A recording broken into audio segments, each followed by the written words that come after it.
नमस्कार दोस्तों, आपका स्वागत है। आज एक नए टॉपिक पे, एक नई वीडियो पे। 376 क्या होता है उस संबंध में पूर्व में कई जानकारियां मैं आपको दे चुका हूं। 376 कब लगता है इसके विषय में अभी मैं आपको 375 के माध्यम से बता चुका हूं। किस तरह 376 की धारा लोगों पे एप्लीकेबल होती है। अब एक प्रश्न यहाँ उठता है, अगर महिला की सहमति है और वो रिपोर्ट ना करना चाहे तो क्या उसका पति रिपोर्ट कर सकता है, उसका पिता रिपोर्ट कर सकता है, या कोई और गार्जियन उसका हमारे खिलाफ शिकायती कार्रवाई कर सकता है? अगर हम अपनी आईपीसी के सेक्शन पर ध्यान दें, मैं महिलाओं के विरुद्ध अपराधों के संबंध में जो जो धाराएं बनाई गई हैं उसमें एक धारा विशेषकर आती है, धारा 497 497, जो कि एडल्ट्री को परिभाषित करती है। एडल्ट्री अर्थात किसी महिला के साथ अवैध संबंध बनाना या अवैध संबंध के रूप में उस महिला को साथ रखना। एडल्ट्री की परिभाषा जो आईपीसी में दी गई है वो अपने आप में बड़ी ही विवादित रही है। इस संबंध में कई केस बने, कई पिटिशंस लगी, समय समय पे कोर्ट के द्वारा जजमेंट भी आते रहे, पर इस धारा को कभी किसी जज ने, किसी भी न्यायालय ने इस धारा को कभी टच नहीं किया। और ये धारा जैसी की तैसी हमारी दंड संहिता में चलती आ रही है। परिणाम ये हुआ कि जब भी कभी कोई महिला अपने पारिवारिक रिश्तों से खुश नहीं थी और किसी और व्यक्ति के साथ संबंध बना ली, उस कंडीशन में अन्य व्यक्ति के खिलाफ उस महिला का पति धारा 497 में एफआईआर दर्ज करा देता। ये एफआईआर उस व्यक्ति के लिए बड़ी घातक सिद्ध होती, क्योंकि यहाँ पर वो गलत काम करने का दोषी है। वो महिला जो उसके साथ उस गलत काम में शामिल है, उसके खिलाफ कोई कार्रवाई नहीं होगी। देखा जाए तो इस अपराध में केवल और केवल पुरुष दोषी है। ये अपने आप में बड़ा ही विचारणीय प्रश्न बन गया, और कहीं ना कहीं महिला और पुरुषों में समानता का जो भाव हमारे संविधान में दिया गया है उसका वायलेशन इसमें हो रहा था। इस संबंध में 2018 का जोसेफ साइन बनाम यूनियन ऑफ इंडिया का जजमेंट बड़ा ही महत्वपूर्ण है। इस निर्णय में पहली बार सुप्रीम कोर्ट ने यह तय किया कि अगर कोई विवाहित महिला अपनी मर्जी से किसी अन्य पुरुष के साथ संबंध बनाती है, संबंध में रहती है, तो वह कोई अपराध नहीं है।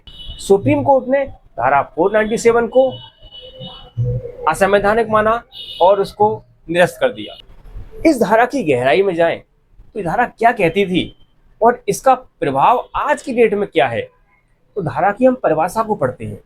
एडल्ट्री की परिभाषा कहती है कि कोई व्यक्ति अगर किसी ऐसी महिला के साथ जो किसी और की पत्नी है, या वो किसी और की पत्नी है ऐसी बात वो व्यक्ति जानता है, जानते हुए उस व्यक्ति की सहमति या स्वीकृति के बिना, उसकी इच्छा के बिना उस महिला के साथ, उस महिला की सहमति के साथ संबंध बनाता है, तो वह इस जारकर्म अर्थात एडल्ट्री की श्रेणी में अपराध करता है।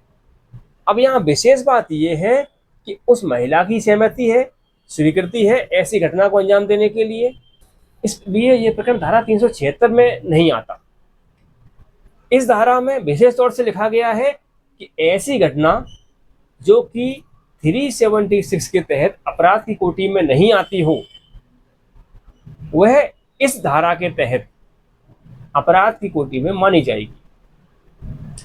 ऐसे प्रकरणों में, ऐसे केसेस में वह आरोपी, वह व्यक्ति जिसने ऐसा कार्य किया है दोषी होगा और उसको 5 वर्ष की सजा या जुर्माना या दोनों हो सकते हैं।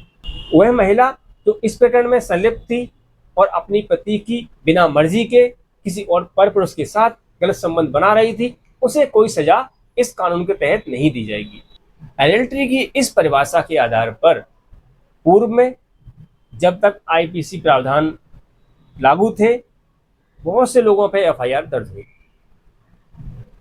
2018 के बाद जब सुप्रीम कोर्ट ने इस धारा को असंवैधानिक घोषित किया, उस दिन के बाद से उन सारे प्रकरणों को समाप्त कर दिया गया या वापस ले लिया गया, और आज की डेट में उन धाराओं में कोई प्रकरण पंजीबद्ध नहीं हो रहे हैं।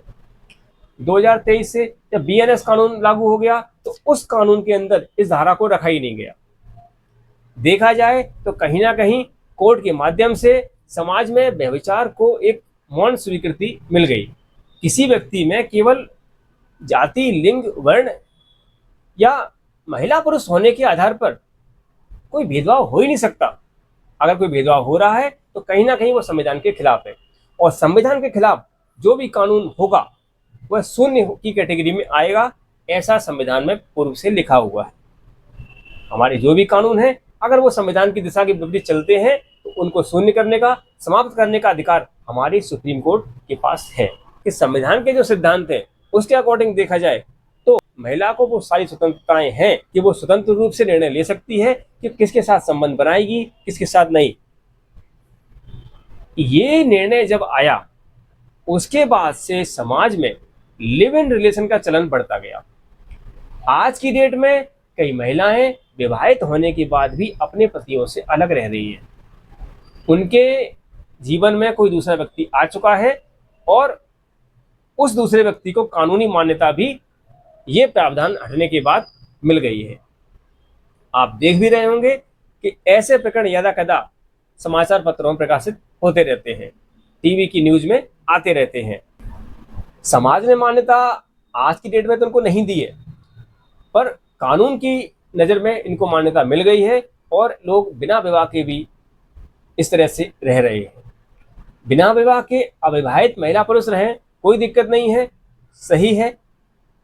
परंतु विवाह के पश्चात अगर किसी व्यक्ति की पत्नी ऐसे कार्य में लिप्त है या किसी महिला का पति ऐसे व्यभिचार में लिप्त है, उस कंडीशन में कहीं ना कहीं उनका वैवाहिक जीवन छिन्न-भिन्न होता है और बच्चों के भविष्य पर भी बुरा प्रभाव पड़ता है। बच्चों की चिंता कोर्ट ने भले ना की हो, समाज को करना है। इस मैटर में ध्यान दिया जाए तो सुप्रीम कोर्ट ने एक चीज़ क्लियर की कि हम इस मैटर में नहीं पढ़ना चाह रहे कि ये समाज के लिए गलत है, सही है, या वैवाहिक संस्थाओं के लिए गलत है या सही है। हम केवल इस बात पे निर्णय दे रहे हैं कि महिला की अपनी अलग स्वतंत्रता है और केवल इस आधार पर कि वो किसी की पत्नी है, उसे अपनी मनमर्जी करने से नहीं रोका जा सकता। अपनी मनमर्जी का कार्य करना, संविधान के अधिकारों के तहत कार्य करना, ये उसका अधिकार है। महिला चाहे किसी की पत्नी हो या किसी की पुत्री हो, अगर वो 18 वर्ष की आयु पूर्ण कर चुकी है तो वो किसी की संरक्षकता में नहीं है और वो अपना निर्णय लेने में स्वतंत्र है। प्रश्न उठता है तो क्या आज की डेट में ये धारा अपराध नहीं है और इस धारा के अंतर्गत कोई एफआईआर दर्ज नहीं हो सकती? जी हाँ मित्रों, अब इस धारा के तहत कोई एफआईआर दर्ज नहीं हो सकती। ये धारा समाप्त कर दी गई है और आईपीसी में 2018 में ही समाप्त की जा चुकी है। बीएनएस में इस धारा का कोई अस्तित्व ही नहीं है। तो क्या ऐसी घटना जो समाज में हो रही हो उसे रोका नहीं जा सकता? और ऐसी परिस्थिति में जो पीड़ित पक्ष है, अर्थात इस महिला का पति ऐसे व्यभिचार में लिप्त हो, उस महिला के लिए क्या उपाय है? या जिस पति की कोई पत्नी इस प्रकार के व्यभिचार में लिप्त हो तो उस पति के लिए क्या उपचार है? उनके लिए केवल और केवल डाइवोर्स का ग्राउंड खुला हुआ है। मित्रों, आज के इस वीडियो में जो बातें हमने जानी है उसमें पहली है कि धारा 497 आईपीसी, क्योंकि एडल्ट्री अर्थात जारकर्म से संबंधित थी, व्यभिचार से संबंधित थी, अब अपराध की कोटि में नहीं आती है। जब ये अपराध की कोटि में थी तब इसमें 5 वर्ष की सजा और जुर्माने का प्रावधान था। अगर कोई व्यक्ति इस प्रकार के व्यभिचार में लिप्त है, उसके पति या पत्नी को मैट्रिमोनियल डिस्प्यूट में इस बात के आधार पर डिवोर्स लेने का अधिकार है। हमने ये भी जाना कि इस धारा को 2018 में जोसेफ साइन बनाम यूनियन ऑफ इंडिया के प्रकरण में माननीय सुप्रीम कोर्ट के द्वारा समाप्त कर दिया गया और ये धारा असंवैधानिक घोषित हो गई। नई बीएनएस में भी इस धारा के संबंध में कोई प्रावधान नहीं आया है और कोई नई धारा नहीं बनाई गई है।